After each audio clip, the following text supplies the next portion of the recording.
Olá, como de costume tem chegado bastante dúvida para mim a respeito de alguns pontos de financiamento. E o que eu achei interessante essa semana, apesar de ainda hoje a gente estar aí no meio da semana, chegaram algumas perguntas referente a valor de entrada num financiamento. Fred, afinal de contas, qual o valor de entrada eu preciso dar para acionar um financiamento? Quanto de capital eu preciso ter para realizar esses projetos? Então eu resolvi gravar esse vídeo para a gente estar compartilhando um pouquinho, estar conversando sobre esse assunto. Então o que acontece? Eu estou falando a respeito de construções personalizadas, que é aquilo que eu pratico hoje, aquilo que eu venho oferecer para você. Fazer uma casa do seu jeitinho, no seu lote inteiro. Então, quando você resolve, eu quero fazer minha obra, a minha casa personalizada, e eu não tenho a grana toda, eu vou precisar pegar um capital emprestado para eu estar realmente executando. Eu não me preparei, eu não tenho, no momento, o capital suficiente para estar tocando tudo sozinho. Então, o que a gente faz? Lógico que você, para tentar acionar esse financiamento, você precisa apresentar lá os projetos, qual a sua ideia, o que você gostaria de fazer para passar por uma avaliação. Então é interessante o seguinte, tem gente que já fala assim, é porque vão distorcendo as informações no meio do caminho. O banco empresta 80%. Não é bem assim. Vamos supor, exemplos, né? Então eu quero executar uma obra de R$ 1 milhão, o banco vai me emprestar 800 mil. Não é bem assim. Pode ser em termos. O banco ele vai fazer uma avaliação sua de crédito, vai estudar, e isso é caso a caso, varia de pessoa para pessoa.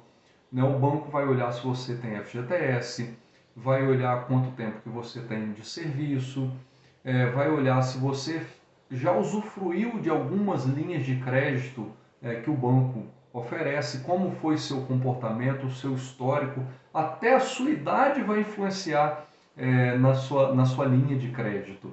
Então o banco vai chegar para você e falar assim, olha, fulano, o banco acredita que você tenha totais condições de tocar um projeto de R$ 200 mil. E desses R$ 200 mil, o banco está disposto a emprestar para você 160 mil.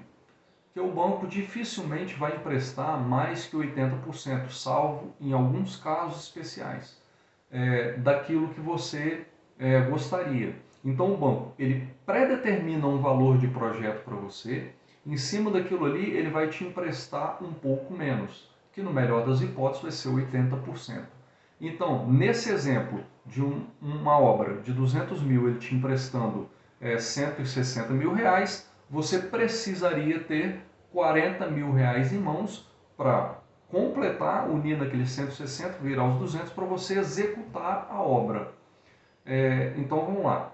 Nesse caso aí, 40 mil reais em mãos para executar essa obra de 200 mil. Outro exemplo, tirando de outras perguntas, né? Fred, no meu caso aqui, o banco vai me liberar os 160 mil, eu tenho 30 mil de FGTS. Então, nesse caso, eu precisaria ter 10 mil reais. Seria isso? Isso, exatamente. Então, você tem os 160 com os 30 de FGTS 190, com os 10 mil em mão, que você precisa ter em mãos, você completa o empreendimento ali, você tem os 200 mil reais para estar executando essa obra. Aí eu vou entrar em outro ponto muito importante com você, porque até agora a gente tem falado só de capital para você estar executando a obra. Mas o que acontece? Existe um dinheiro que você precisa ter, além desse valor de obra, para estar começando a fazer a sua obra. Não é só com um empréstimo que você vai conseguir resolver essa situação.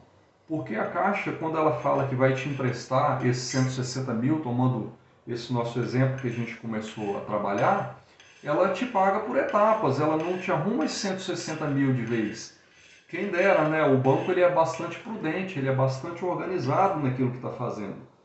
Até mesmo quando você apresenta o seu projeto ao banco, ele solicita uma planilha financeira também na sua obra, onde é feito um cronograma de obra, ou seja, que ali vem escrito quantas parcelas, em quantas parcelas vão ser pagas esse dinheiro que você está pegando emprestado, vem citando alguns tipos de materiais que são utilizados, como que será executada a sua obra. Então é uma coisa bem completa. Então, mediante essa planilha, o banco vai te liberando esse dinheiro por etapas. Então você automaticamente você já vê que você precisa de um dinheiro inicial para estar começando a obra. Vou dar um exemplo até melhor. Vamos supor que no seu cronograma sua casa seja de 100 mil reais e você colocou na sua planilha que ela vai ser pago em 5 etapas. Que a primeira etapa, o valor é de 18 mil reais que você vai receber, e que na obra essa primeira etapa refere-se à laje batida.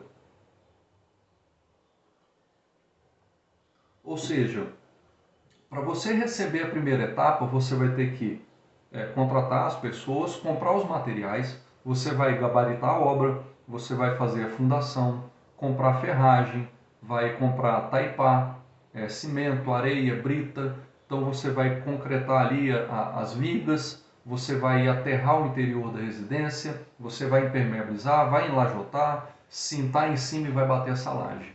Então quando você terminar de bater essa laje, você vai acionar a fiscalização, né, para que seja feita a vistoria e, estando tudo ok, o banco vai fazer o primeiro pagamento da etapa. Ou seja, você precisou ter um dinheiro inicial para começar a sua obra, para depois, mediante verificações de acordo com o cronograma de obra que você apresentou, você está recebendo essas etapas. Então, não é que é complexo, você só precisa entender como funciona, para que você não fique no meio do caminho, você não fique assim, não seja pego de surpresa, porque realmente a obra de financiamento ela funciona muito bem, mas você precisa entender como funciona o processo, você precisa se organizar. Então, mediante isso aí, bati a laje, então vou continuando a obra e a cada etapa daquela que eu termino, eu solicito uma vistoria e, estando tudo ok, ela vai liberando esses pagamentos.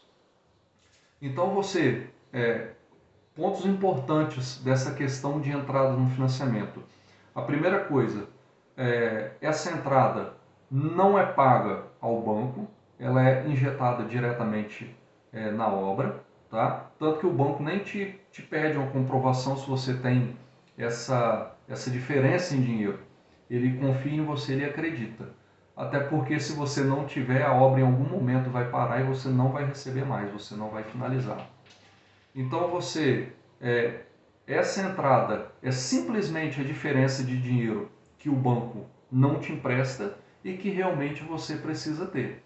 E se organizar e organizar bem para poder estar iniciando a obra, porque sempre você vai precisar colocar um capital primeiro para executar a obra e assim dar andamento até o seu final. Então, essa é a minha resposta a vocês que mandaram as perguntas. Eu espero ter deixado claro para vocês. Peço que compartilhem com outras famílias, com outras pessoas, para que a gente divulgue mais o assunto e me coloco à disposição. Caso vocês queiram mandar para mim mais dúvidas, mais sugestões de vídeos que a gente pode estar conversando, outros assuntos, esclarecimentos, que assim a gente deixa a coisa fluir muito mais fácil. Tenham boa tarde.